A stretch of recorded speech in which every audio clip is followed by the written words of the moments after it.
প্রশ্ন হচ্ছে, সংখ্যালঘু কারা? যথার্থ সংখ্যালঘু হচ্ছে দুর্বৃত্তরা। বাংলাদেশের অধিকাংশ মানুষ অসাম্প্রদায়িক, বাংলাদেশের অধিকাংশ মানুষ ভালো, বাংলাদেশের প্রতিটা মানুষ ধার্মিক। কিন্তু আমার প্রশ্ন তাদের কাছে, যদি এই বাংলাদেশের প্রতিটা লোক হয় বিএনপি, হয় আওয়ামী লীগ, হয় জাতীয় পার্টি, অথবা জামায়াতে ইসলাম, অথবা হেফাজতে ইসলাম, কোনো না কোনো রাজনৈতিক দল বা মতাদর্শের অনুসারী, কিন্তু আমার প্রশ্ন হচ্ছে 5ই আগস্টের পরে আমরা সবাইকে পাশে পেয়েছি, এজন্য আমরা আপনাদেরকে ধন্যবাদ দেই। কিন্তু আমাদের কোনো হিন্দুরা মনের সাহস নিয়ে দীপ্ততার সঙ্গে যেই কথাটি বলতে পারেনি, জামায়াতে ইসলামের আমিরে জামায়াত তিনি বললেন যে কোনো মুসলমান পাহারা দিয়ে নামাজ পড়ে না, কোনো মুসলমানের মসজিদ পাহারা দিতে হয় না, তাহলে হিন্দুদের মন্দির পাহারা দেওয়া হচ্ছে কেন? আপনারা বলছেন এই দেশে সহিংসতা হচ্ছে না, রাজনৈতিক নিপীড়ন হচ্ছে, তাহলে কেন দুর্গা পূজায় মাদ্রাসা ছাত্রদেরকে নামিয়ে দেওয়ার প্রয়োজনীয়তা অনুভব করছেন? এটার মধ্য দিয়ে প্রতীয়মান হয় এই দেশে সংখ্যালঘুরা কত অনিরাপদ। এই অবস্থার জন্য দায়ী কারা? সংখ্যাগরিষ্ঠ জনগোষ্ঠী, যেখানে কোনো না কোনো রাজনৈতিক দলের অনুসারী, বাংলাদেশের মেজরিটি মানুষ কোনো না কোনো রাজনৈতিক দলের অনুসারী, তাহলে আপনারা কেন দুর্বৃত্তপনাকে চিহ্নিত করতে পারছেন না? আওয়ামী লীগ যখন ক্ষমতায় ছিল 2001 সনের সাম্প্রদায়িক নিপীড়নের জন্য চুপ্পু কমিশন গঠন করা হয়েছিল। বর্তমান রাষ্ট্রপতি তার নেতৃত্বে চুপ্পু কমিশন তদন্ত করেছিল। দুর্ভাগ্যের বিষয়, চুপ্পু কমিশনের রিপোর্ট উনি রাষ্ট্রপতি হয়েও আজ পর্যন্ত প্রকাশ করেনি এবং আজ পর্যন্ত বিচার করেনি। তাহলে বিএনপির সময়ে যেই সহিংসতা হয়েছে তার দায়িত্ব পালন করেনি আওয়ামী লীগ। আওয়ামী লীগের আমলে হয়েছে। আমাদের ঐক্য পরিষদ সহ সমস্ত সংগঠনগুলো কুমিল্লার তথাকথিত গডফাদারকে নির্বাচনে নমিনেশন না দেওয়ার জন্য বলেছিল। আমরা আন্দোলন করেছিলাম, প্রতিবাদ করেছি, তাদেরকে নমিনেশন দেওয়া হয়েছে।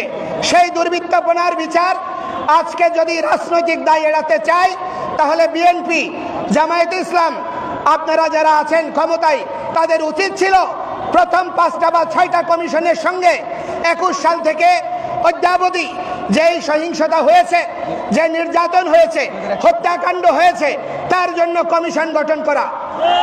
তাহলে আমরা বুঝতাম আপনারা বাস্তবিকেই সংখ্যালঘুদের প্রতি আন্তরিক। সেটি তো আমরা দেখিনি। আপনারা সংবিধান সংশোধন করতে চান, আমরা বিরোধিতা করি না। রাষ্ট্র যদি সামগ্রিকভাবে জনসাধারণের প্রয়োজনীয় মৌলিক অধিকার প্রতিষ্ঠার জন্য সংযুক্তি দরকার হয় করেন, তবে সেখানে আমরা শুনলাম কালকে সেই কমিশনে হিন্দু প্রতিনিধি দেওয়া হয়েছে। আমাদের বক্তব্য হচ্ছে আড়ালে লুকোচুরি করে আমাদের পাহাড়িদের মধ্যে একজন উপদেষ্টা নিয়োগ করা হয়েছে।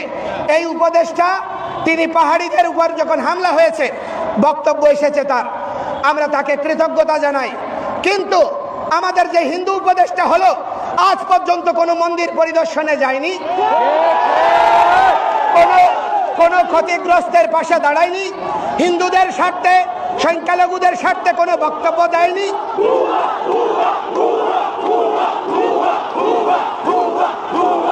আজ পর্যন্ত তার কোনো দৃশ্যমান পদক্ষেপ আন্দোলনরত কর্মীদের সঙ্গে আলোচনা করতে দেখিনি। তাহলে কাকে আপনি হিন্দু প্রতিনিধি বানিয়েছেন? অতীতে যত ধর্মীয় সংগঠন ছিল তাদেরকে রাজনৈতিক লেজুর বৃত্তির প্রতিষ্ঠানে পরিণত করা হয়েছে। কারণটা কি?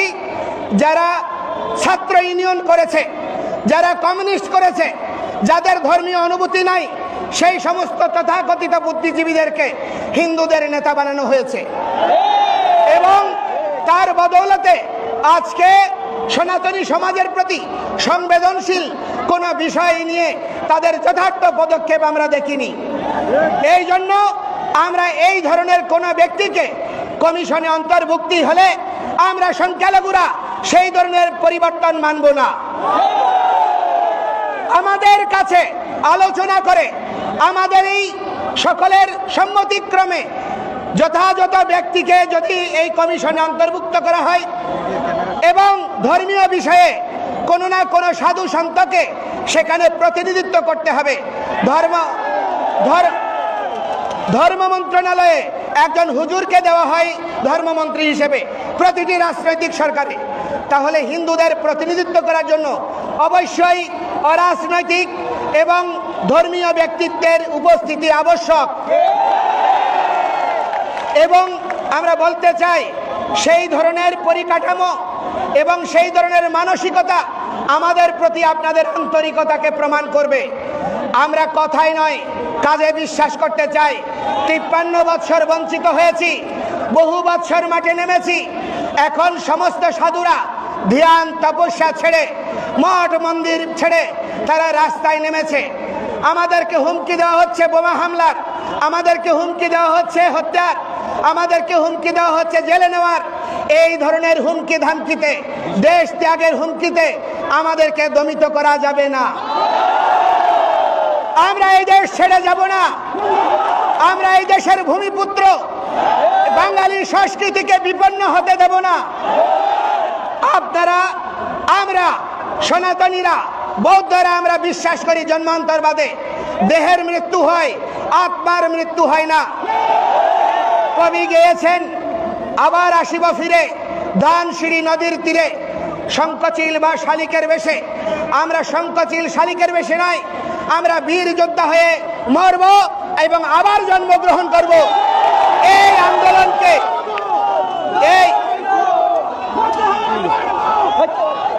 এই আন্দোলনকে